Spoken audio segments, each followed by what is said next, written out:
My exhibit A is Davao City. It's very porous. There's no such thing as complete peace and order. But I said, we always try to suppress crime and drugs. The motherhood is yung droga na yan.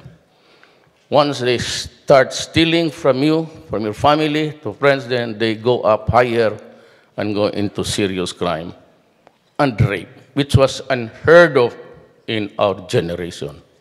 There was no such thing as a rape of a 1-year-old girl. Wala ho sa amin yan. And I hate it because I have a drug facility in Davao. Kasi sabi sila, pinapatay ko. Look, hindi ko kayang pumatay ng babae pati bata.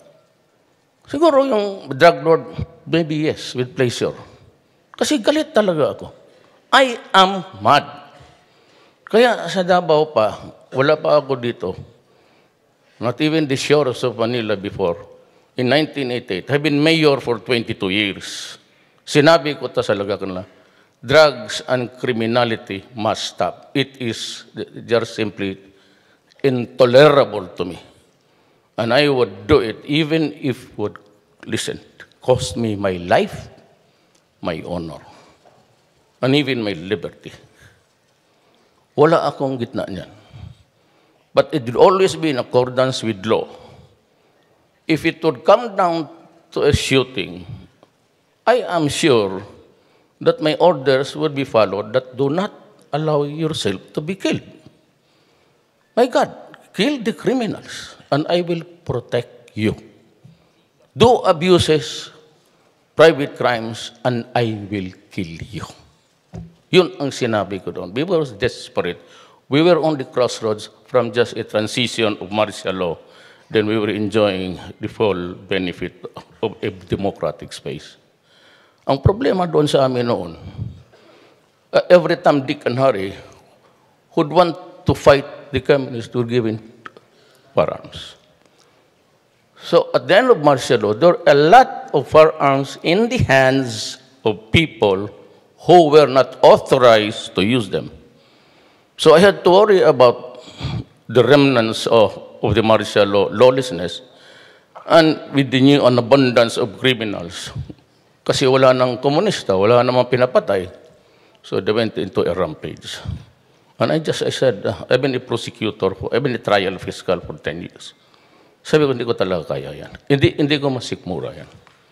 So I started with, well, so much of that kidnappings and all, was able to come up with a relatively safe city. And if you've been to Davao, I can assure you, baski ngayon kayo pumunta ko, you can go about every nook and corner of Davao City and you are safe. Alam kasi ng mga kriminal na ang kapalit nila, pag nagloko sila, buhay nila. Wala akong, no excuses. I do not ask for any understanding. That's my drill. Now, dito naman sa gobyerno, we are oppressing. You can't just imagine a 65-year-old woman leaving for Singapore. Tinaniman ng bala. What if, kung nakalusot yon beyond the customs, and the old woman, the hapless woman, would arrive in Singapore and get caught with an explosive. Bullet is an exclusive to them. Ano nangyari kay sa Pilipino? That is pure oppression. Not even just a crime committed against it. Ang masama niyan, taga-gobyerno. And it is true here in Metro Manila. You have shabu at a time sold here, and it was a product of Muntinlupa. And nobody was minding it until now. And you have to compromise yourself with the prisoners, even just to clean the place. Look, huwag ninyong gawain sa akin. And if you do not like my style, apat dyan. They are all competent, all good. So they claim. And I agree with them, with some, but not all. Because there are frauds in the lineup. If you cannot bear to see this republic, but I assure you, crime, drugs, corruption in government, give me. I do not ask for a term. I ask for 3 to 6 months and I will finish them. Walang excuse. I'm putting the severe limit because then I will be forced to act. Otherwise, after 6 months, mangangamoy ako. That is why I gave myself a very constricted. Because I cannot hope and even develop Mindanao if we do not do away with violence. I have to have a nation building, separate criminality, drugs, and corruption from Mindanao. There is violence. This rampant. But I said, this is nation building. I have to talk to Maria Sison. I have to talk to Murad, Normiswari, and everybody to come up with a peaceful Mindanao. I cannot hope to improve the economy of the island without law and order because no investor of malalaki talang corporation will develop. And remember, this country is agricultural based. Most of the poor, 70% of the film, come from the agricultural sector. We have to improve the economy. We should start with the land. Kasi tayo, agricultural-based ang Pilipinas. And Mindanao provides, by the grace of God, the relief because wala kaming typhoon. It does not have the storm surges that kill people. But there are a surge of crime and violence because there is a revolution. The New People's Army are pinakamalakas ang Mindanao. And my time is up. Dali naman. Yung extend ito more. Kaya,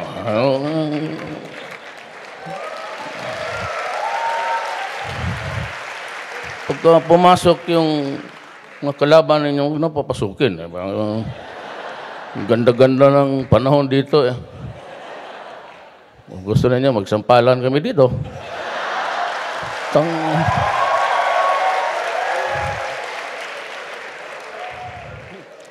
Let me start with Mindanao. It is most profound in Mindanao. Look, I'll give you.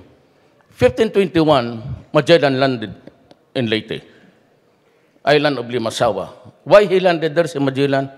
Because the guy was so horny. Traveling the Pacific Ocean for so many months, was looking for a woman. 5 yung asawa, kasi 5 ang asawa, dito tayo. Baka maka-extra pa ang ulol. It pieces mo. He discovered the Philippines. What? We were doing all right as a Malay state until you came. Now when you came down from, anong ginawa mo? You planted the cross of Christianity. Okay, that's good. I do not have an issue about religion. It ties us down to our values in life. Look, when I say things, listen to my epithets. Listen to my cuss words. But look beyond, for there is a sad story of the Filipino.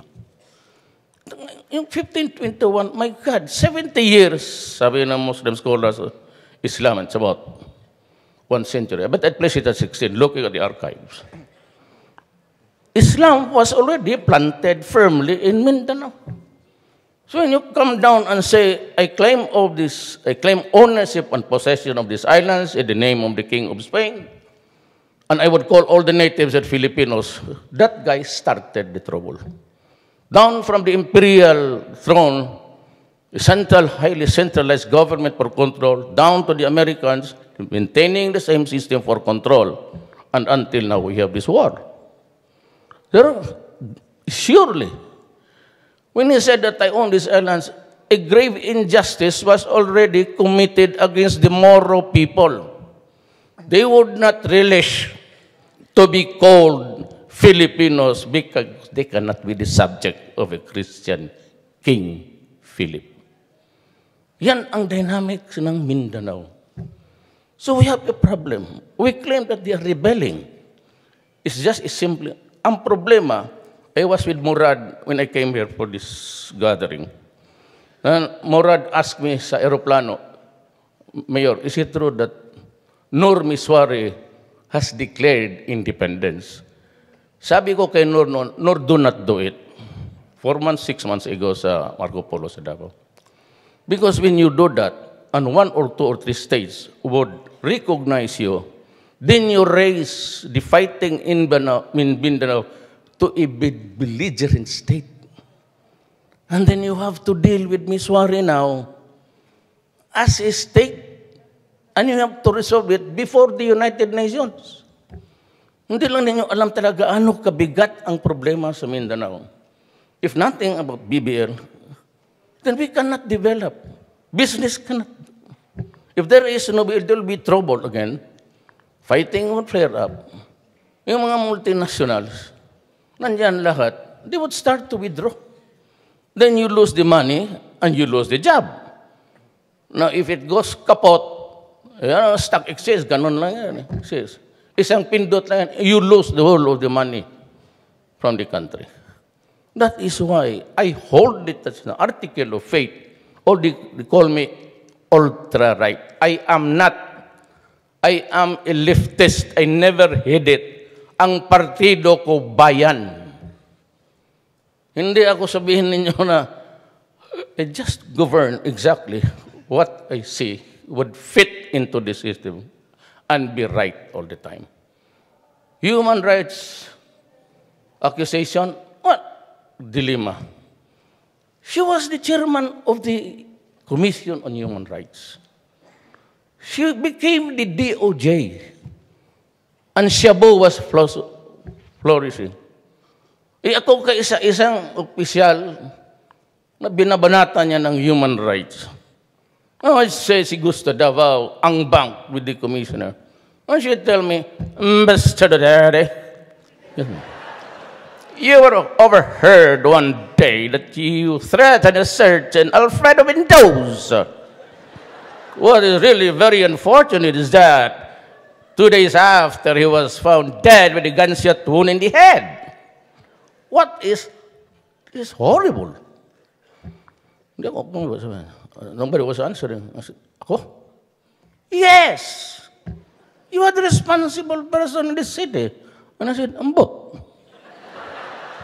No. Then I told them, we are both lawyers. Marami naman tayo buka. Ba't tayo magpakornihan dito? If you want to get evidence against me, get it somewhere else. Bakit mo? Do not get it from my mouth. Gaga ka pala. Bakit mo? Why should I provide evidence against myself? And besides, wala naman. I mean, there's really nothing to apologize for. No excuses, no apology. I'm there to serve the people. For all of my life, as mayor, as a prosecuting fiscal, I never addressed anybody or me, official. What you'd hear from my mouth always sa probinsya is, I'm just a government employee. And precisely, I am, and we are. And we're there to serve. Economy, we badly need it. How do we do it? How do we fix it? We must clean. We must get rid of drugs. Last one, ano ito, basketball? Tumahimik ka dyan.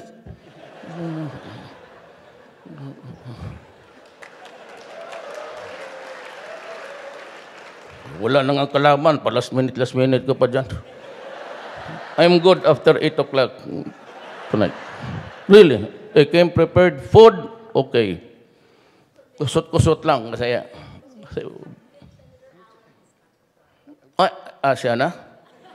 I-wave mo na lang, Lan. I-wave mo na lang. Okay. No. Maikli ng akin, Ma'am Mayor. Well, I said, dito lang. It's economy and law and order. Ang problema dito sa law and order is, I said, government is suppressing. Corruption must stop. I said, ang exhibit ko ngayon, Davao, if I could stop corruption, everybody behaves there. Wala kaming pulis na abusado. Wala kaming pulis na nasa droga. Meron, pinatay ko yung isa ngayon. May pulis na kidnap. Pinatay ko. It was the last kidnapping. Police. Human rights. Ambot.